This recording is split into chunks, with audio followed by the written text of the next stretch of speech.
சபையோர் அனைவருக்கும் எனது காலை வணக்கம். அகில இந்திய தமிழ்ச்சங்கம் மற்றும் யூனிக் அகாடமி அறக்கட்டளை இணைந்து நடத்தும் சங்கமம் 12ஆம் முப்பெரும் விழாவிற்கு வருகை புரிந்துள்ள அனைத்து கலைஞர்களையும் மனமார்ந்த வாழ்த்துக்களை கூறி வணங்குகின்றேன். என் தாய் திருநாடு பாரதம், என் தாய் திருநாடு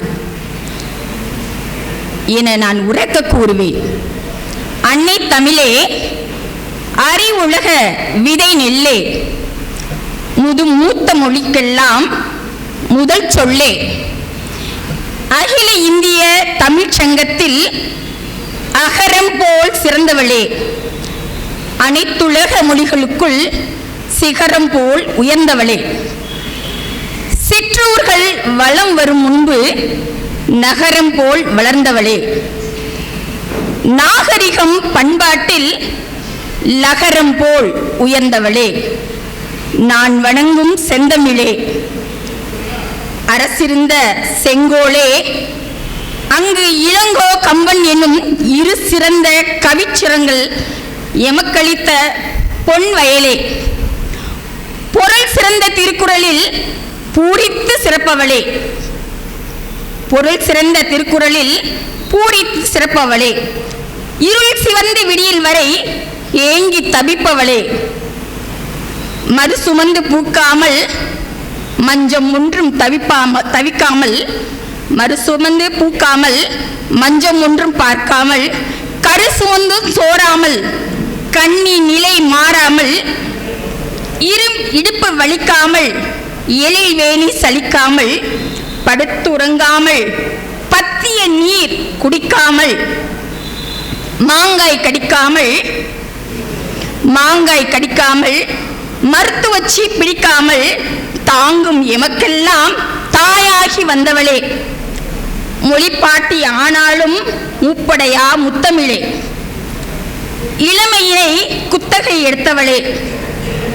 கூச்சலிட்டு தடுத்தாலும் கொடுமை பல கொடுத்தாலும், கூச்சலிட்டு தடுத்தாலும் கொடுமை பல கொடுத்தாலும், பேச்சு எனக்கு முற்றும் வரை பேரழகு தமிழே. பேச்சு எனக்கு முற்றும் வரை பேரழகு தமிழே. மூச்சருவி வற்றும் வரை முணுமுணுப்பேன் என் தாய்மொழியே என கூறி, பாருக்குள்ளே நல்ல நாடு நம் பாரத நாடு. பாருக்குள்ளே நல்ல நாடு பாரத நாடு.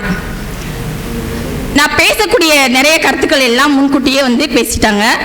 அதனால ஒரு சில கருத்துக்களை மட்டும் சொல்லிட்டு என்னால் முடிந்த சிறு உரையை மற்றும் நிகழ்த்த உள்ளேன்.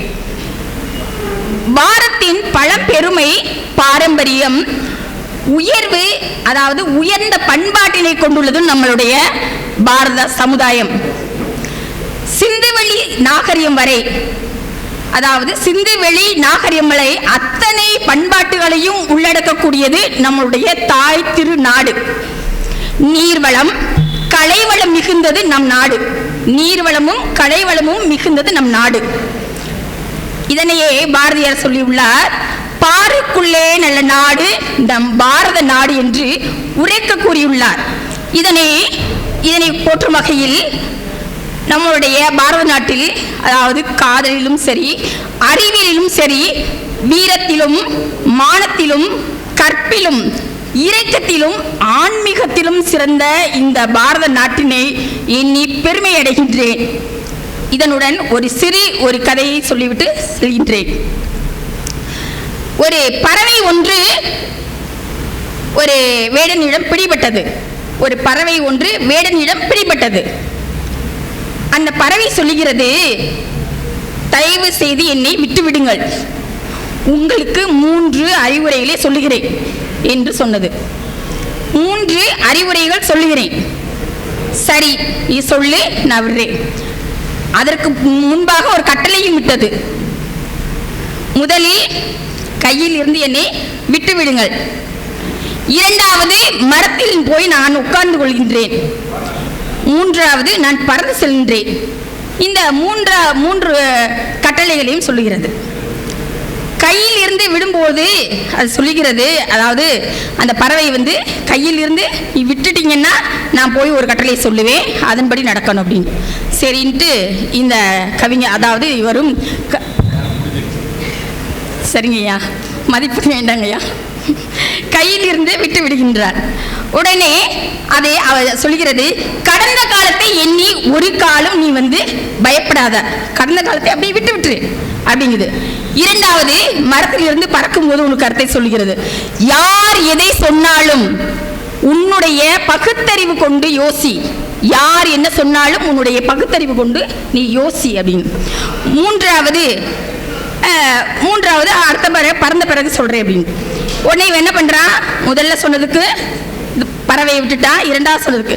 மூன்றாவது, நீ எதை நான் முதல்ல சொன்னனே, அதாவது கடந்த காலத்தை எண்ணி வருந்தாத, நீ தான் என்னை விட்டுட்டு இல்லை, கடந்த காலத்தை எண்ணி வருந்தாத, என்னுடைய உடம்பில் 2 வைரங்கள், விலை மதிக்க முடியாத 2 வைரங்கள் உள்ளது அப்படின்னு அந்த பறவை சொல்லுது. அப்ப ஐயோ இவனை இதை விட்டுட்டமே அப்படிங்கிறத யோசிக்க ஆரம்பிக்கிறான். அப்ப கடந்த காலத்தை எண்ணி வருந்தாதே அப்படின்னு ஏற்கனவே சொல்லியிருக்கு. நான் சொன்னதை நீ ஏன் கேட்கிற, உன்னுடைய பகுத்தறிவு என்ன சொல்லுது அப்படிங்கிறத முதல்ல யோசி அப்படிங்கிறது. இந்த 3 கருத்துக்கள் எதற்காக சொல்கின்றேன் என்றால், எப்பொழுதும் நாம் யாரை பற்றியும் எதுக்காகவும் கவலைப்பட தேவையில்லை. மற்றொன்று, பகுத்தறிவு கொண்டு நம்ம எதையுமே சிந்திக்கணும், அதை யோசிக்கணும், அதை சரியான முடிவை நாமளே செய்யணும் அப்படிங்கிறது.